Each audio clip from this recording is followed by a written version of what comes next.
muddo toddobaad ah oo ay halkan ka fidsaneed gogosha tacsida Allah u naxariistay caalimkii weynaa ee Soomaaliyeed Sheekh Muuse Cadde oo maalmo ka hor ku geeriyooday dalka dibadiisa ayaa waxaa maanta joognaa qatinka gabagabada iyo gogolaabka tacsida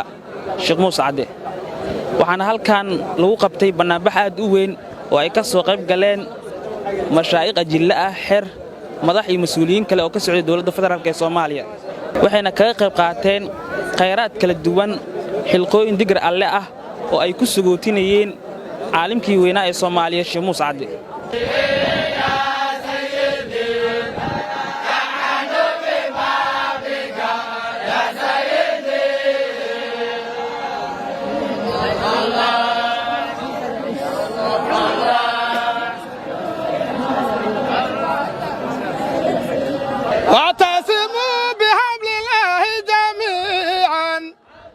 ولا تفرقوا واذكروا نعمة الله عليكم إذ كنتم أعداء فألف بين قلوبكم الله واعتصموا بحبل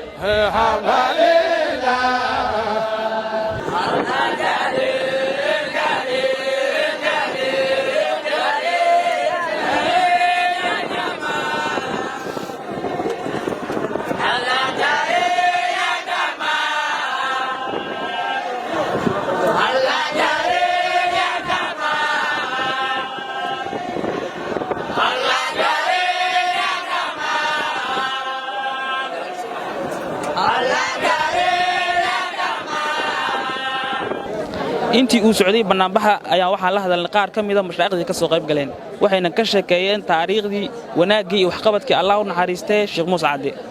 maanta waxaan joognaa gabagabadii tacsiidii sheekhi fadliga badnaay khayrka badnaay Sheekh Muuse Cadde oo maanta quraankii la akhrinay iyo tacsiidii iyo howlaheeda barnaamijkeeda galabtaan ma sha Allah antaan oo akhyaar ah ilaahay soo keenay antaasaan anakana aan qeyb ka nahay oo aan ka soo qeyb galnay anoo ila joogaan ku-xigeenka gudoomiyaha golaha guud iyo Sheekh Shaafici Sayyid Abu Ali oo min duriyad Sayyid Shacalmaye dhinacana waxaa iga taagan golaha guud golaha sare la taliyahooda isagana oo insha Allah mashaayikhdii ka mid ah marka Sheekh bin Sheekh dhammaanteen waxaan mathalna anigana waxaan mathala labada gole ee magaca ka hadla saaxiibka Sheekh Sugaw iyo intii kale akhyaar oo naga maqan intii la joogtaba waxaan leenahay ilaahay Sheekh raxmad waasa Allah siiyo qabrigiisa Allah min riyaad janna Allah ugu yeelo galabta meeshan waxaan isugu nimid barnaamijkii iyo dhafarkii oo ka dambeeyo cawada ah kuwaas oo loo samaynayo hadii Allah awoodil ogolaado sheekheeni aziiska ahay sharafka lahay nugu weynay qiimaha badnaa sheekheeni Sheekh Muuse Cadde oo ummadda islaamka gaar ahaan ummadda Soomaaliyeed meel kasto ay joogaanba ay si fiican u wada yaqaaneen ayaan isugu nimid galabta inaan sagootino quraan akhriskii iyo khayraadkii iyo adkaartii loo akhrinayay iyo ducooyinkii oo soo socday muddo aan ka yarayn 2 usbuuc ama ku dhawaad ah ilaahay waxaan uga baryaynaa sheekheena inuu jannatul firdaws uu geeyo jawaarka iyo dariska nabigana uu geeyo yaan ilaahay u cabsanaynaa subxaanahu wa ta'aala marka hore waxaan leenahay inna lillahi wa inna ilayhi raaji'uun inna lahu ma akhadha wa lahu ma a'ta wa kullu shay'in 'indahu bi ajalin musamma ilaahay ha u naxariisto sheekheeni Sheekh Muuse برحمته رحمة واسعة إلهي القدس إلهنا وفدنايو قبرقيس الله واسعيو دمقيس الله دافو runtii wuxuu ahaa caalim jariida saad wada sheegteenba oo diintan fidinta hada ka soo qayb qaatay waqti badan ku soo bixiyay darteeda loo dhibo u haajiray oo ahay inta ka warhayn marka ilaahay subhanahu wa ta'ala ajri xasanada ka siiyo qof la arkabo waqtigiisa dhimana maalintiisa baxa marka ilaahay ma taqaana khaatumada khayr Allah nooga dhiga dhamaanteenba dadka oo ka tagay na iyagana kuwa jidkiisa mara oo dariiqii wanaagsanaayo oo maray mar Allah ka dhigo fahmadii iyo fasaaxadii Sheekh Muuse cid kama maqnoo hubaa inay ku baraarugaan oo jidkii ay maraan laga rabaa waxay ku diri karaan ay ku daraan intaas markaan ka gudbo imaashada intaan ka qurxanaat waa jecleen laakiin waana soo daahday mana qurxanayn marka waa ka taxsiyeynaa ugaaska cimaamadiisa aadan saaran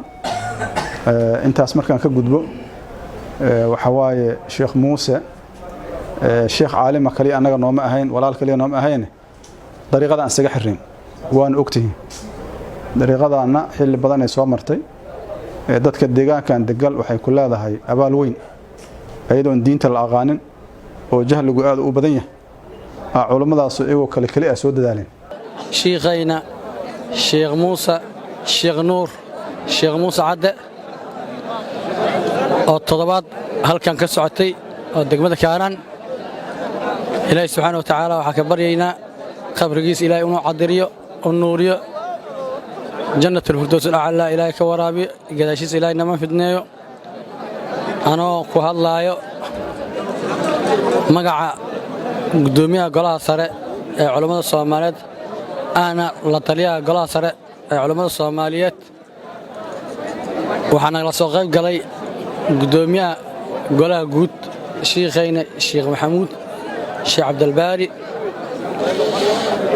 iyo madax kale oo Aal Ahmed Sheekh Nuur Umar Sheekhayna Sheekh Muuse Cadde iyo jamaacadooda